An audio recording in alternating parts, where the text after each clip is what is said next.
a Metro 6.1 diesel, and we're going to show it that it spins and it's got compression. Okay, alright, we'll go ahead and spin away. We got the crank handle on there. Will's going to crank it, and we're not going to do the compression release. We're going to make him work hard.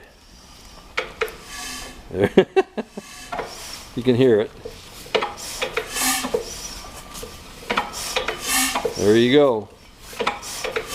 Okay, well, that's good.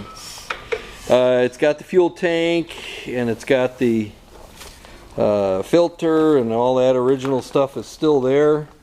It's a Metro diesel. Don't know really how many hours is on this thing. It's got some, and it's appears to be a good solid machine. So you can see it's got a little bit of oil there, but that's basically it.